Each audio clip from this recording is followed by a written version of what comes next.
बिस्मिल्लाहिर्रहमानिर्रहीम। अस्सलाम वालेकुम। आज 25 मई है और दिन है हफ्ते का। इस वक्त पूरे पाकिस्तान में एक ही सवाल हो रहा है कि 29 मई को क्या होगा, क्योंकि इस वक्त सूरत हाल काफ़ी कशीदा है जस्टिस मोहसिन अख्तर कैनी साहब के ऑर्डर के बाद। और हर तरफ ये सवाल है कि 29 मई को क्या होगा, उससे पहले कुछ बड़ा हो जाएगा। कुछ और सवालात हैं जो मैंने लिखे हैं जिस पर मैं ज़रूर आप के साथ बात करूँगा। अपना जो भी मेरी ओपिनियन है वो आपके सामने रखूँगा। कोई मुदाखलत होगी सुप्रीम कोर्ट की तरफ से इस मामले को हल करने के लिए। अचानक इस सारे मामले का ड्रॉप सीन हो जाएगा कि अहमद फराद वापस आ जाएंगे, या अहमद फराद की फैमिली ये दरख्वास्त ही पिटीशन ही वापस ले लेगी, या स्टेटस को बरकरार रहेगा। और क्या इस्टेब्लिशमेंट और अदलिया की इस लड़ाई में कोलेटरल डैमेज जो हैं वो शहबाज शरीफ हो जाएंगे और उनकी वजारत उज़्मा जा सकती है, हुकूमत भी गिर सकती है। ये हैं वो सवालात जिस पे तफसील से बात करते हैं। देखें, पहला तो मैंने आपको बता दिया कि सूरत हाल इस वक्त बहुत ही ज़्यादा टेंस है इस्टेब्लिशमेंट और अदलिया के दरमियान। अदलिया पीछे बिल्कुल नहीं हट रही, आगे बढ़ती चली जा रही है। इस्टेब्लिशमेंट भी पीछे नहीं हट रही, इस्टेब्लिशमेंट भी अपने मौक़िफ़ पे कायम है और इस्टेब्लिशमेंट भी अदलिया पर वार बरकरार रखे हुए है। फैसल वाडा के ज़रिए, TV चैनल्स के ज़रिए, सोशल मीडिया के ज़रिए। वो जो एक एंकर्स का ग्रुप है, वो जो बने बनाए ट्वीट्स उनको भेजे जाते हैं, वो सारे जिस तरह से वो कॉपी पेस्ट करते हैं। जिस तरह से मोहसिन अख्तर कैनी साहब के ख़िलाफ़ अब नया एक पूरा महाज खड़ा किया गया है कि उनकी ये प्रॉपर्टीज़ हैं, ये चीज़ें हैं। तो देखें, अगर आप मोहसिन अख्तर कैनी साहब के खिलाफ कर रहे हैं तो उनके खिलाफ करने की ज़रूरत नहीं है। सुप्रीम जुडिशल काउंसिल में रेफरेंस पड़ा हुआ है कि ये काजी फाइज़ ईसा साहब को, और काजी फाइज़ ईसा साहब को मतलब कोई मसला नहीं है, उनको कहिए और वो काजी साहब जो है वो रेफरेंस लगा दें, सुन लें supreme judicial council. Mohsin Akhtar Kayani साहब का क्यों नहीं सुप्रीम जुडिशल काउंसिल सुन रही? और मुझे इस बात की समझ नहीं आती कि अगर मोहसिन अख्तर कैनी साहब, हम ये बात मान लें कि मोहसिन अख्तर कैनी साहब बहुत कमज़ोर हैं, उन्होंने मोहसिन अख्तर कैनी साहब ने कोई प्लाट बनाए हुए हैं, घर बनाए हुए हैं, कोई खुदा न खास्ता करप्शन लूट मार की हुई है, तो जो शख्स करप्ट होता है वो बहुत कमज़ोर होता है। और इसकी मिसाल मियां नवाज शरीफ की सूरत में आपके सामने है कि मियां साहब क्योंकि करप्ट हैं तो कमज़ोर हैं। पूरी हुकूमत उनके पास है लेकिन हुकूमत उनके पास नहीं है। वज़ीर ख़जाना उनकी मर्ज़ी का नहीं लगा, वज़ीर दाखिला उनकी मर्ज़ी का नहीं लगा, ओहदे उनकी मर्ज़ी से नहीं दिए गए। मतलब इक़्तिदार ज़रूर दिया गया है लेकिन कोई हैसियत नहीं है, कोई मतलब औकात नहीं है, कोई मतलब इज़्ज़त नहीं है, कोई खुददारी नहीं है, कोई गैरत नहीं है, कुछ भी नहीं है। सब कुछ मियां साहब से ले लिया गया है, इक़्तिदार देकर बाकी सब कुछ ले लिया गया है। खुददारी, खुदी, इज़्ज़त सब चीज़ें ले ली गई हैं, मर्जी मंशा कुछ उनके पास नहीं रहा। तो जो करप्ट इंसान होता है वो मियां नवाज शरीफ साहब की तरह फिर होता है, जो कि फिर बेचारा बेबस होता है। वो इधर उधर ऑफ कैमरा इधर उधर से बातें आती रहती हैं कि वो ये कह रहे हैं कि हम इस्तेमाल हो गए हैं, हमें इस्तेमाल कर लिया गया है। और नून लीग के लोग जिस चीज़ के कह रहे हैं कि मैं फ़लाँ चीज़ की तरह इस्तेमाल कर लिया गया, वो लफ्ज़ मैं यहाँ पर नहीं दोहराना चाहता कि किस चीज़ की तरह उनको इस्तेमाल करके फेंक दिया गया है। मैं उस चीज़ का नाम नहीं ले रहा। जो नून लीग वाले खुद कहते फिर हैं कि मैं फ़लाँ चीज़ की तरह इस्तेमाल करके फेंक दिया गया, ये नून लीग वाले खुद कह रहे हैं, तो उस पर नहीं जाते। तो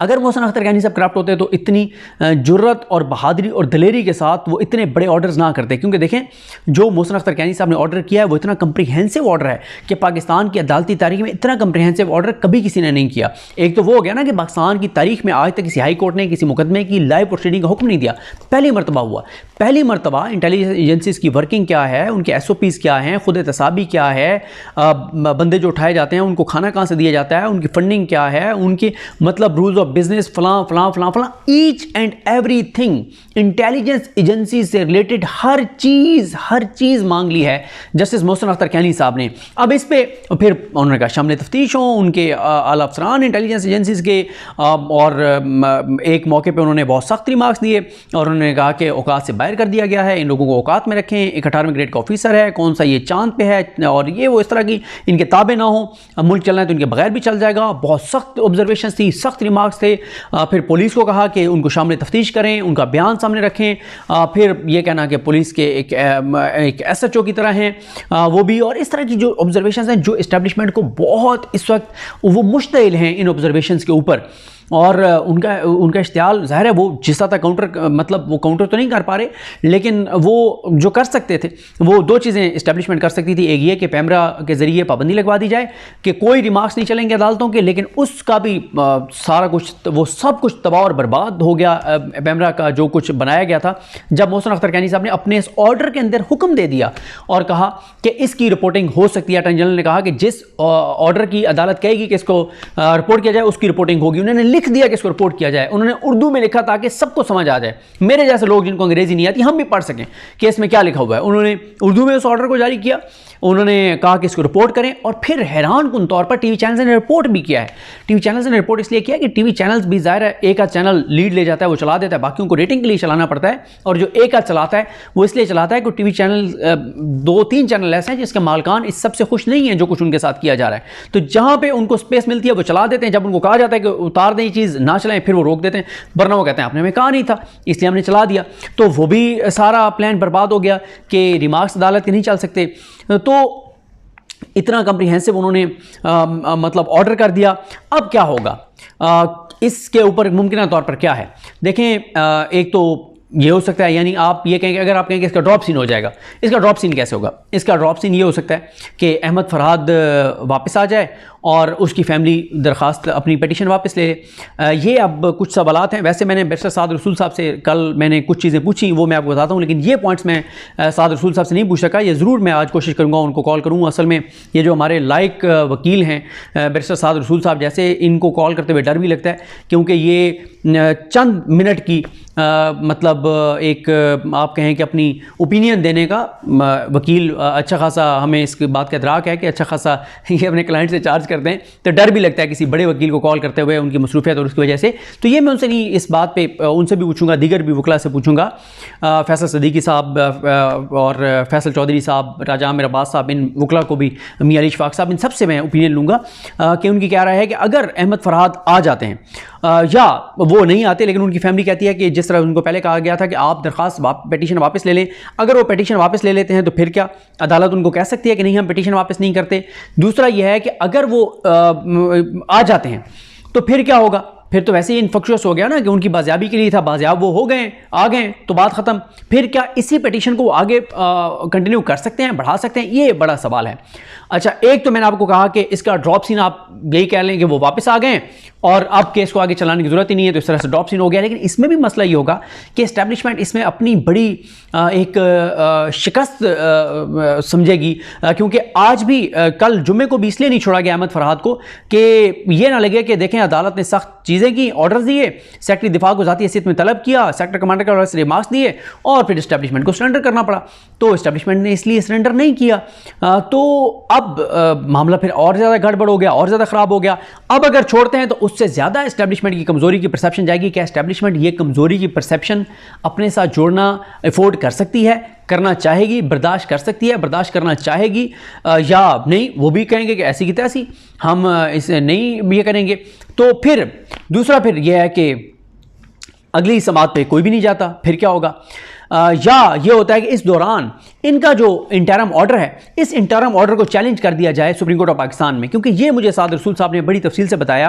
कि इंटरम ऑर्डर जो हाई कोर्ट के किसी जज का है, उस इंटरम ऑर्डर की इंट्रा कोर्ट अपील नहीं होती। और इंट्रा कोर्ट अपील खैर एक मामले में मैंने देखा भी था कि इस्लामाबाद कोर्ट ने नहीं इंटरटेन की थी, आमिर फारूक साहब ने और एक और उनके साथ जज थे, शायद मियाँ गुल साहब नहीं थे, शायद तारिक महमूद जहांगीरी साहब थे। जब बाबर सत्तार साहब डीसी इस्लामाबाद वाला केस सुन रहे थे तो उसके इंटरम ऑर्डर को चैलेंज किया था, तो आमिर फारूक साहब ने कहा कि आप इसको ये इंटरम ऑर्डर है, इसको ये मेंटेनेबल नहीं है। और अगर एक बार आमिर फारूक साहब ये प्रेसिडेंट सेट कर दें कि जनाब इंटरम ऑर्डर इस्लामाबादी कोर्ट के एक जज के ऊपर इंट्रा कोर्ट अपील हो सकती है, तो फिर तो आमिर फारूक साहब के 99% ऑर्डर जो हैं, जो इंपॉर्टेंट केसेस के हैं, चाहे वो ट्विटर वाला मामला हो, चाहे वो ये पैमरा के नोटिस वाला जो उन्होंने कल कर दिया, आमिर फारूक साहब ने तो पैमरा के ऑर्डर का हुक्म दे दिया है कि इसके ऊपर मनोअन अमल किया जाए। यानी गए कुछ और लेने थे साफ़ी, और उल्टा और सख्तियाँ बढ़ गई आमिर फारूक साहब की अदालत से, तो उनका हर ऑर्डर पे इंटर कोर्ट अपील में चैलेंज हो जाएगा, वो भी वो नहीं कर सकते। तो फिर यह है कि इसके ऊपर CPLA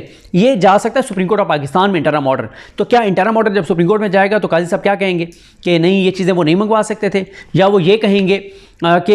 ये लाइव प्रोसीडिंग ना करें, जब वो खुद भी लाइव इधर प्रोसीडिंग बहुत से केसेस की कर रहे हैं। हाँ, एक सूरत में मेरा ख्याल है उनका केस मजबूत हो जाएगा हुकूमत का, अगर अहमद फरहाद आ जाते हैं और फिर आगे मोहसिन अख्तर कैनी साहब फिर भी लेके जाना चाहते हैं, फिर शायद एक कमज़ोर केस ये इस तरह से साबित कर सकें इस केस को, और ऊपर इनका केस मजबूत हो जाएगा जनाब अब तो बंदा आ गया, फिर भी मोहसिन अख्तर कैनी साहब इसको चलाना चाहते हैं। लेकिन मोहसिन अख्तर कैनी साहब के पास बलोच जो तलबा हैं उनकी बाजियाबी के जो केस चल रहा है, ये सारे सवाल वो उसमें भी फिर ऑर्डर कर सकते हैं, तो इस तरह से भी चीज़ें आगे बढ़ सकती हैं। तो अब पहला यह है कि ड्रॉप सीन इस तरह से हो जाए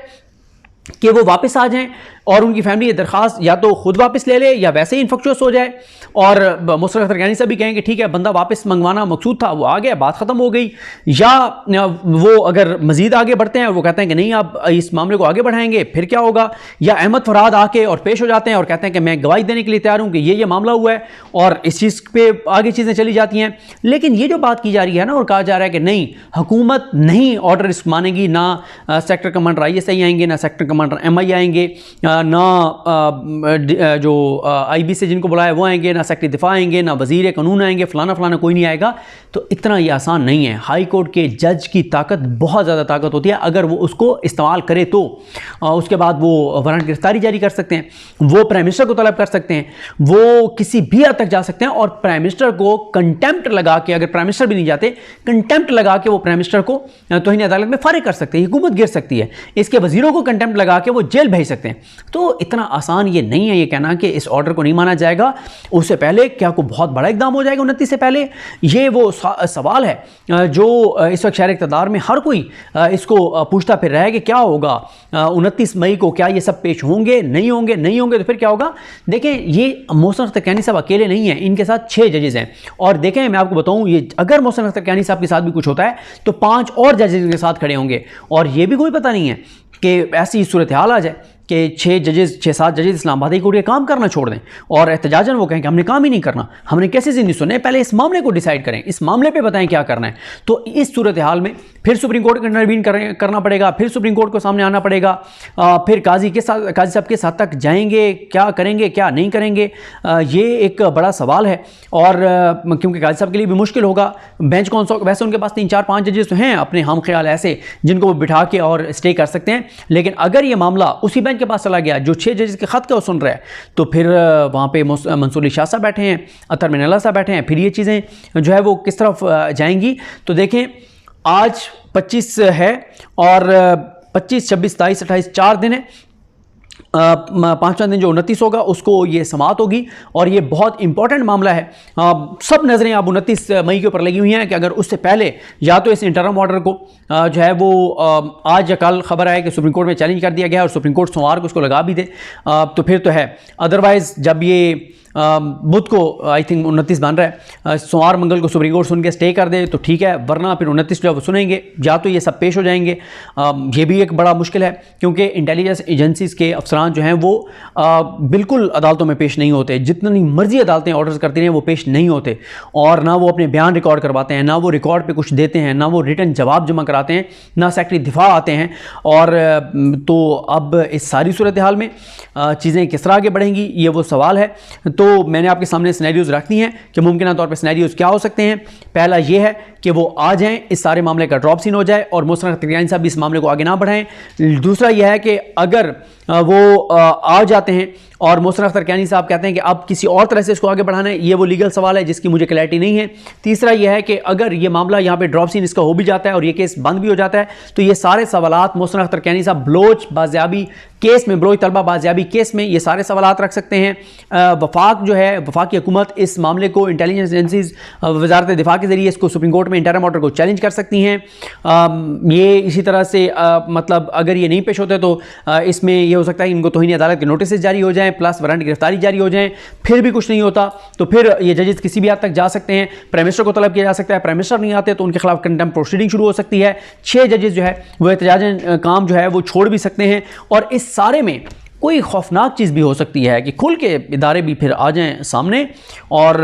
हुकूमत भी खुल के सामने आ जाए और चीज़ें फिर और ज़्यादा ख़राबी की तरफ चली जाएं। क्योंकि मैं वसीम मलिक साहब का ट्वीट देख रहा था, हमारे दोस्त हैं सुप्रीम कोर्ट से बड़ी अच्छी रिपोर्टिंग करते हैं, उन्होंने किया हुआ था कि PTV ने इसको रिपोर्ट नहीं किया, इस फैसले को पूरे पाकिस्तानी मीडिया ने रिपोर्ट किया है, लेकिन मीडिया ने नहीं, PTV ने नहीं किया। हालांकि ये वही PTV है जो मोहसिन अख्तर कैनी साहब के खिलाफ जितनी भी थ्रेटनिंग प्रेस कॉन्फ्रेंसेज होती हैं या वाडा साहब जो तकरीरें करते हैं वो सारी PTV लाइव दिखाता है, और PTV अपने प्रोग्राम्स में आजकल उन लोगों को बुला रहा है और बिठा रहा है जो सोशल मीडिया पर अदलिया पर हमले कर रहे हैं, उनको सोशल मीडिया दिखा रहा है। और देखें इस वक्त बहुत सेंसिटिव टाइम है हुकूमत के लिए ये वाला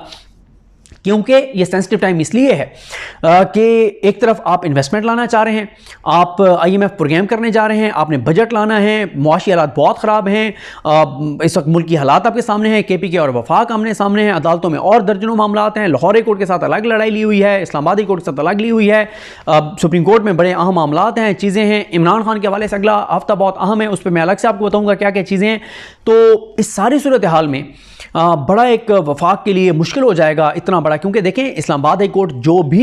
इस्लामाबाद हाई कोर्ट अगर लिख देती है कि रियासत पाकिस्तान इस सारे मामले में नाकाम हो गई, तो इंटरनेशनली उसकी बहुत ज़्यादा इंप्लीकेशंस हैं, उसके बहुत ज़्यादा असरात हैं। और अगर इस्लामाबाद हाई कोर्ट वारंट गिरफ्तारी जारी करती है इंटेलिजेंस अफसरान के, वज़रा के, तो ये पाकिस्तान के अंदर नहीं, ये इंटरनेशनल मीडिया के लिए बहुत बड़ी खबर है। और एक ऐसे वक्त में जब आप कतर के पास जा रहे हैं, आप UAE के पास जा रहे हैं, आप सऊदी अरब के पास जा रहे हैं, उन्हें कह रहे हैं कि आप आएँ और इन्वेस्ट करें, और यहाँ पे देखें उनकी इंटेलिजेंस बहुत ज़्यादा है, ये सऊदी अरब और इन सारे मुल्कों की, उनको पता है पाकिस्तान के अंदर क्या हो रहा है। तो आप मुझे बताएं, यहाँ मेरे घर में लड़ाई हुई हो और मेरे घर में मैं और कोई और हमने गिरबान पकड़ा हो, और मैं किसी को कहूँ किसी को कि यार मेरे घर हैं, तो वो कहेगा यार कोई खुदा का खौफ करो, तुम लोग अपने घर में लड़ रहे हो एक दूसरे के, तुम लोगों ने गिरबान पकड़े हुए हैं, तुम एक दूसरे के कपड़े फाड़ रहे हो, तुम एक दूसरे के जान के दुश्मन बने हुए, तुम एक दूसरे को मारना चाहते हो, और मुझे तुम कह रहे हो कि मैं तुम्हारे घर आके बैठूँ और तुम्हारे साथ बात करूँ कि हम कारोबार कैसे मिलकर कर सकते हैं। तुम्हारे तो घर में ये माहौल ही नहीं है कि वहाँ पे आए कोई शरीफ आदमी, तो यहाँ आ नहीं सकता, इतनी लड़ाई और इतना माहौल कशीदा है, इतनी यहाँ पे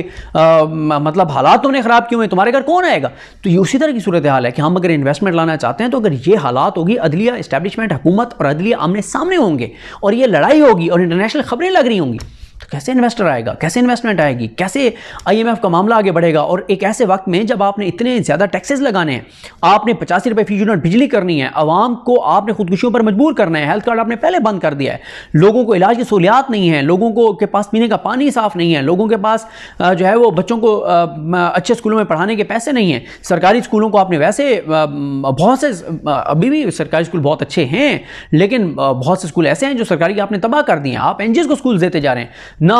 फिर जान और माल का तहफ़्फ़ुज़ नहीं है, लोगों की ज़िंदगी महफूज नहीं है, स्टेट क्राइम बढ़ती चली जा रही है, कोई भी आता है मोबाइल छीनने के नाम पे गोली मार के चला जाता है। इन हालात में जब पहले ही आवाम के अंदर पैनिक है, पहले ही मायूसी है, पहले ही अनसर्टिनिटी है, पहले ही नफरत है, पहले ही गम और गुस्सा है, ऐसी सूरत हाल में आप एक और अगर चैप्टर इतना बड़ा खोलेंगे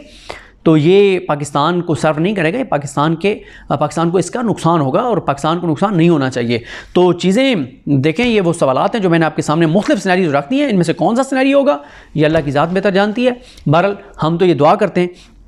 कि जो भी हो वो मुल्क के लिए अच्छा हो, मुल्क के लिए खुदा न खास्ता कोई ऐसी चीज़ें ना हो जिससे पाकिस्तान को नुकसान हो। पाकिस्तान आपका भी है, मेरा भी है, हम सब का है, ये मुल्क है तो हम हैं। ये मुल्क खुदा न खास्ता जितना कमज़ोर होगा, आप में हम सब कमज़ोर होंगे जिन्होंने इस पाकिस्तान में रहना है। जो चोर डाकू और लुटेरे हैं, जिनके असासे बाहर हैं, जायदादें बाहर हैं, कारोबार बाहर हैं, बच्चे बाहर हैं, औलादें बाहर हैं, सब कुछ बाहर है, मफाद बाहर है, उनका क्या लेना देना है। पाकिस्तान को कुछ भी हो जाए, खुदा न खास्ता यहाँ पे जितनी भी अनसर्टिनिटी हो जाए, उन्होंने टिकट कटवाना है और चले जाएंगे। उनके पास शहरियतें भी बाहर की हैं, घर भी वहाँ पे हैं, उन्होंने क्या यहाँ से कुछ भी नहीं उठाना, उनका सारा कुछ जो बाहर पड़ा हुआ है, उनको तो यहाँ से एक बैग भी उठाने की ज़रूरत नहीं है। जहाज़ में बैठेंगे, टिकट कटाएंगे, जहाज़ और टिकट भी उन्होंने कौन सा खुद कटाना है, वो भी किसी को इन्वेस्टर को मैसेज करेंगे टिकट कटा दो, और ठग करके वो आगे से टिकट ख़रीद के और भेज देगा, सर ये आपके टिकट आ गए हैं फैमिली समेत। साथ यहाँ से वो अपने मुलाजमीन को भी फिर लेके जाते हैं, अपने कुक और इंसार को भी लेके जाते हैं। तो मुझे अपनी दुआ में याद रखें। अल्लाह करीम हम सबका हामी नासर हो। अल्लाह हाफ़िज़।